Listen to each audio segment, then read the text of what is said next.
পরিরানীর ছিল ৩ মেয়ে। পরিরানী তার ২ মেয়ের থেকে তার ছোট মেয়েকে একটু বেশি ভালোবাসতো।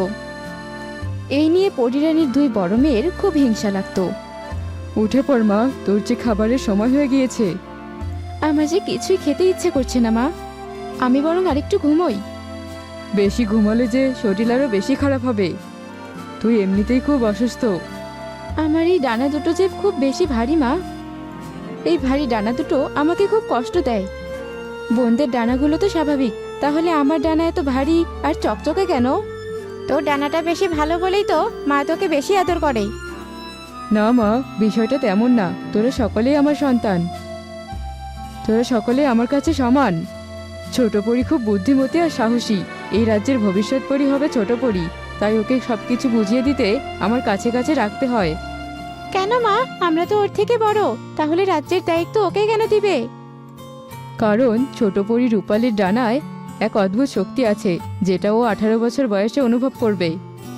আর একদিন ও আমাদের থেকেও বড় রানী হবে। পরীদের ভেতরে এমন রূপালী ডানার পরি খুব কম পরীরাই হয়।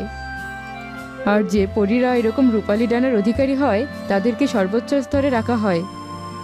তুমি পরিরাজ্যের দায়িত্ব বোনদের দিও মা, আমি বোনদেরকে সাহায্য করব। এটা হয় না মা, তোর এই রূপালী ডানার জন্যই আমাদের পরিরাজ্য আজ বিপদমুক্ত। তুই যে এই পরিরাজ্যের গর্ব। এসব মায়ের বাহানা, আমরা সবই বুঝি। মা ওকে একটু বেশি ভালোবাসে আর তাই এই রাজ্যটা দেওয়ার পরিকল্পনা করছে। হ্যাঁ, ও যদি আমাদের বোন না হতো তাহলে এতদিনে ওকে শেষ করে দিতাম।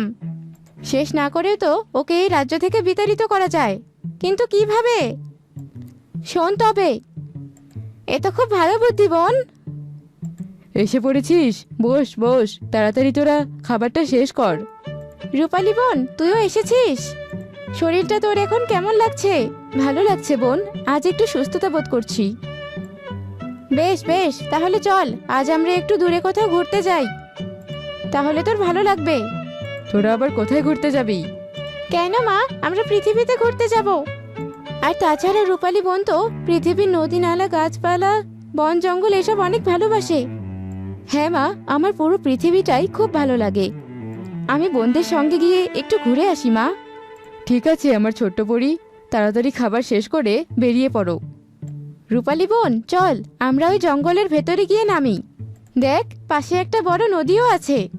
চল বোন, আমরা আগে ওই নদীর ধারে গিয়ে নামি, ওখান থেকে ঘুরে তারপর জঙ্গলের রাস্তাটা ধরবো।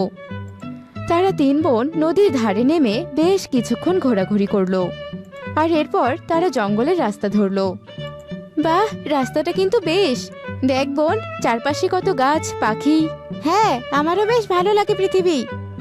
পরিরাজ্য থেকে পৃথিবীতে আসলে পৃথিবীর হাওয়া যেন আমার মনটাকে ছুঁয়ে দেয়। ঠিক বলেছিস বোন, আমরা যদি মানুষ হতাম তাহলে খুব ভালো লাগতো। রূপালী, ভালো করে পৃথিবীটা ঘুরে ঘুরে দেখ, পরের বার কিন্তু অনেক দেরিতে পৃথিবীতে আসবো। তারা ৩ বোন মনের আনন্দে জঙ্গলে ঘুরতে লাগলো। আর এইদিকে জঙ্গলের পাশে ছিল একটি ছোট্ট গ্রাম। ওই গ্রামে সুজন নামের একটি ছেলে তার সৎ মা এবং তার বাবার সঙ্গে বাস করত। সেই সকাল থেকে দেখছি একা একা কাঠ কেটেই চলেছ, তা তোমার গুণধর ছেলেটা কোথায়? ওকে একবার ডাকো। গিন্নি, ছেলেটা কাল সারাদিন কাজ করে এসেছে। সকাল সকাল একটু ঘুমোতে দাও, তুমি দেখবে একটু পর নিজে থেকেই উঠে আসবে। সবই আমার কপাল, না হলে কি তোমার সঙ্গে বিয়ে হয়? তোমার আবার সকাল সকাল কি হলো মা? রোজ সকাল সকাল তুমি এত চিৎকার কেন করো? ওই যে তোমার গুণধর ছেলে বেরিয়ে এসেছে, ওকে একটু কাজকর্ম কিছু শেখাও। শুধু সবসময় বড়টাকে নিয়ে টানাটানি করো। আমার ছেলেটা এখনো কত ছোট, আর তুমি কিনা বলছো ওকে কাজের কথা? তোমার এই ছেলে আর বড় হবে না, ও সারা জীবনই ছোট থেকে যাবে। আমার এই ছেলেটার ভালো তো তোমার সহ্য হয় না, এ কি আমি বুঝি না? সকাল সকাল তোমাদের আবার কি হলো? মা, আমাকে একটু খাবার দাও, কাজে যেতে হবে তো। পরে না হয় তোমরা ঝগড়া করো। ওই যে খাবার, খাবার কটা খেয়ে আমাকে উদ্ধার করো। যাব বাবা, আমি আবার কি করলাম? সুজন জঙ্গলে কাঠ কেটে তা হাটে বিক্রি করত। সে খাবার খাওয়া শেষ করে কুড়ুল নিয়ে কাঠ কাটতে বেরিয়ে পড়ল। কপাল সুজন, সবই কপাল। তোর কপাল খারাপ না হলে এত তাড়াতাড়ি কি মাকে হারাস? যা আছে কপালে তাই হবে। এই তো জঙ্গলের ভিতরে চলে এসেছি। কাল একটা গাছ দেখে এসেছিলাম, আজ সেই গাছটাই কাটবো। আর এইদিকে তারা ৩ পরি জঙ্গলে ঘুরে ঘুরে ভীষণ আনন্দ করলো। আর হঠাৎ একসময় গাছের ডালে রূপালী পরীর ডানাটি আটকে গেল। ওহ ওহ বোন, আমার ডানা তো গাছের ডালে আটকে গেল, আমি তো কিছুতেই ছাড়াতে পারছি না। হঠাৎ কিভাবে আটকালি? এখন কি করে ছাড়াই তোকে? আমার ডানায় খুব ব্যথা করছে আর আমার কোনো জাদুও কাজ করছে না। এবার কি করব? জোরে টান দে বোন, দেখবি ছাড়িয়ে যাবে। তোর শক্তির সাথে এই গাছ আবার কিছু নাকি? না, তুই একটু ধৈর্য ধর। মেজো, তুই আর আমি বোনের ডানা দুটো ধরে টান দিই, দেখবি ছাড়িয়ে যাবে। তারা দুই বোন রূপালী পরীর ডানা ধরে টান দিতেই ডানাটি ভেঙে গেল এবং রূপালী পরীও গাছ থেকে পড়ে গেল। আমাদের পথের কাটা শেষ, ও আর কখনো উঠতে পারবে না ওখান থেকে। হ্যাঁ, পরিরাজ্য এবার আমাদের। আমাদের পরিকল্পনা তাহলে সার্থক হয়েছে। ভাগ্যিস আমাদের পরিদাসীকে দিয়ে আগে থেকেই ফাঁদ পেতে রেখেছিলাম, না হলে এই পরিকল্পনা কখনোই সফল হতো না। আর এই কারণেই ওর জাদু কাজ করেনি। না, এখানে আর বেশিক্ষণ থাকাটা ঠিক হবে না। চল, মাকে গিয়ে বলবো একটা গাছের সঙ্গে ওর ডানা লেগে ভেঙে গেছে, যার কারণে সে আর আমাদের সঙ্গে আসতে পারেনি। এ কি, এ তো পরী, কিন্তু এর ডানা এভাবে ভাঙলো কে? আহারে, ব্যথায় মনে হয় পরীটা জ্ঞান হারিয়েছে। এই যে শুনছো? না, এইভাবে কাজ হবে না, মনে হয় মুখে একটু পানির ছিটা দিতে হবে। আমি কোথায়? তুমি জঙ্গলে। আমি জঙ্গলে কি করছি? আর আমার বাড়ি কোথায়? আর আমি বা কে? কেন, তোমাকে কিছু মনে পড়ছে না? না, আমার তো কিচ্ছু মনে পড়ছে না। আমি জঙ্গলে কি করছি? তা তো আমি সঠিক জানি না। তুমি জানো না? তাহলে এখন আমি কোথায় যাব? আমাকে তো জীবজন্তু খেয়ে নেবে, এত বড় জঙ্গল। তুমি চাইলে আমার সঙ্গে যেতে পারো, অবশ্য আমারই থাকার জায়গা নেই।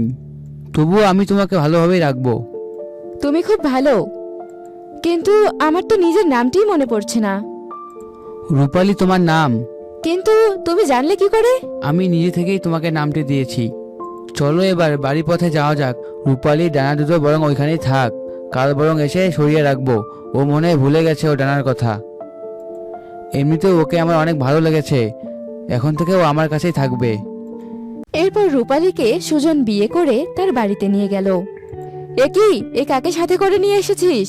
মা, ও রূপালী আমার বউ, আমরা বিয়ে করেছি। দেখো তোমার ছেলে কি করে এসেছে। নিজে তো খেতে পারে না, সঙ্গে করে আবার বউটাকে নিয়ে এসেছে। খারাপ কি করেছে? বিয়েই তো করেছে। নতুন বউকে ঘরে তোলো। যেমন ছেলে তার তেমন বাপ, ওইসবের আমার বাড়িতে কোনো জায়গা হবে না। বাড়ির দরজা খোলা আছে, সোজা বিদায় হ বাড়ি থেকে। সে কি মা, নতুন বিয়ে করেছি, নতুন বউকে নিয়ে এখন কোথায় যাব? সেটা আমি কি জানি। আচ্ছা ঠিক আছে, বাড়িতে যখন থাকতেই দিবে না তখন আর কি করার। চলো বউ, আমরা গিয়ে অন্য কোথাও থাকি। কোথায় যাবে? এত বড় পৃথিবী, আমাদের কি কোথাও থাকার অভাব হবে? চলো, কোথাও না কোথাও ঠিক জায়গা হয়ে যাবে। এরপর সুজন রূপালীকে নিয়ে বাড়ি থেকে বেরিয়ে এলো। তারা থাকার কোথাও জায়গা না পেয়ে জঙ্গলে এক কুড়ে ঘর বানালো এবং সেখানে থাকতে শুরু করলো। তারা দুজনে মিলেমিশে সুখে শান্তিতে সংসার করতে লাগলো। কয়েক মাস পার হওয়ার পর এরও সেই কাঙ্ক্ষিত পূর্ণিমা রাত। রূপালীর সেদিন 18 বছর পূর্ণ হলো। আমি তো রূপালী পড়ি, আমার রাজ্য তো আকাশে। মা, আমি আসছি। যেও না রূপালী, দাঁড়াও। রূপালী, শোনো আমার কথা। আমার অনেক কাজ বাকি আছে, যদি বেঁচে থাকি তাহলে তোমার সঙ্গে আবারও দেখা হবে। সব থেকে ভালো হতো সেদিন যদি ডানা দুটি নষ্ট করে ফেলতাম, তাহলে রূপালী সারা জীবন আমার সঙ্গে থাকতো। আজ আমার মেয়েটার 18 বছর পূর্ণ হলো, ও কি আর কখনো আমার কাছে ফিরে আসবে না? মা, রূপালী, তুই তুই ফিরে এসেছিস মা? ডানাটি যখন রূপালীর সবার থেকে ভিন্ন, তখন তো আমাকে ফিরতে হবেই মা। এতদিন কোথায় ছিলি তুই? সব কথা বোনদের সামনেই বলি মা। এখন ওদেরকে ডাকা হোক। বড় ও মেজ পরীকে ডেকে তাদের সামনে আনা হলো। তারা দুজন রূপালী পরীকে দেখে ভীষণ অবাক হলো। রূপালী বোন, তুই? হ্যাঁ আমি। কেন, খুব অবাক হলি নাকি? না না, অবাক হওয়ার কি আছে? অবাক হবো কেন? তুই কোথায় ছিলি এতদিন? কেন বোন, আমার কি মরে যাওয়ার কথা? তোর কি হয়েছে বলতো? এমন ভাবে কথা বলছিস কেন? এতদিন পরে ফিরে সবার সঙ্গে এমন অদ্ভুত ব্যবহার করছিস কেন? মা, তুমি জানো না এরা দুই বোন আমার সঙ্গে কি করেছে? এরপর রূপালী পরী সেই দিনের কথা তার মাকে খুলে বলল। সবই তো শুনলে মা, ওদের সঙ্গে আমি কেমন করে ভালো ব্যবহার করব। আমি তো তোমার কাছ থেকে ক্ষমতা চাইনি মা। ওরা কি করে পারলো আমার নিজের বোন হয়ে আমার সঙ্গে এমন করতে? তোদের এত বড় সাহস, তোরা আমার মেয়েটার সঙ্গে এমন করেছিস? বেঈমান হিংসুটে লালপরি, এখনই এদের বন্দি করো কারাগারে। মা শোনো একটা কথা, মা শোনো। তোদের মুখও আর আমি দেখতে চাই না, নিয়ে যা ওদের। মা রূপালী, তুই যে ফিরে এসেছিস এতে আমি ভীষণ খুশি হয়েছি। তুই হারিয়ে যাওয়ার পর থেকে কতদিন যে ঘুমাইনি তার কোনো হিসাব নেই। মা, আমার কিছুই মনে ছিল না পৃথিবীর এক মানুষের সঙ্গে আমার বিয়ে হয়েছে। পূর্ণিমা রাতে হঠাৎ করে আজ আমার রূপালী ডানা আমার পিঠে আসার সঙ্গেই তোমাদের কথা আমার মনে পড়ে গেল। তোর বিয়ে হয়েছে? হ্যাঁ মা, আমাকে এক্ষুনি পৃথিবীতে ফিরে যেতে হবে। যার সাথে আমার বিয়ে হয়েছে সে মানুষটি খুবই ভালো, ওকে আমি ঠকাতে পারবো না মা। তোকে পেয়েও যে আবার হারাতে হবে এটা আমি কখনো বুঝতে পারিনি। বাধা দিব না তোকে। তোর এই রূপালী ডানা দিয়ে পৃথিবীতে একটা প্রাসাদ বানাস, তাহলে সেখানে আমিও যেতে পারবো। ভেবেছিলাম ডানাটি নষ্ট করে ফেলবো। না না, তুই ডানাটি নষ্ট করিস না, তাহলে যে তোর স্মৃতি আবারও মুছে যাবে। তখন আমাদের কথা তোর কিচ্ছু মনে থাকবে না, কিন্তু এটা যদি তুই প্রাসাদ বানিয়ে ব্যবহার করিস তাহলে সবকিছু মনে থাকবে। বেশ মা, আমি তাহলে এই রূপালী পালক দিয়ে একটি রূপার প্রাসাদ বানাবো। রূপালী তার মায়ের থেকে বিদায় নিয়ে পৃথিবীতে এসে দেখলো সুজন খুব মন খারাপ করে বসে আছে। এভাবে মুখ গোমড়া করে বসে আছো কেন? তুমি এসেছো? তুমি চলে যাওয়ার পর থেকে আমার যেন দম বন্ধ হয়ে আসছিল। এজন্য তো আর যাবো না, এখন থেকে সারা জীবন তোমার সঙ্গেই থাকবো। সত্যি বলছো? তুমি আমাকে রেখে আর যাবে না? হ্যাঁ, আমি সত্যি বলছি, আমি আর তোমাকে রেখে কোথাও যাব না। এই দেখো, আমি এক্ষুনি রূপালী ডানা খুলে ফেলছি। রূপালী ডানা, এখানে একটি রূপার প্রাসাদে পরিণত হয়ে যাও। এটা আমাদের প্রাসাদ? হ্যাঁ, এটা আমাদের প্রাসাদ। আজ থেকে আমরা এর ভেতরেই থাকবো, আর এর ভেতরে প্রয়োজনীয় সমস্ত জিনিস পাওয়া যাবে। তোমাকে কষ্ট করে এখন থেকে আর কাটতে হবে না।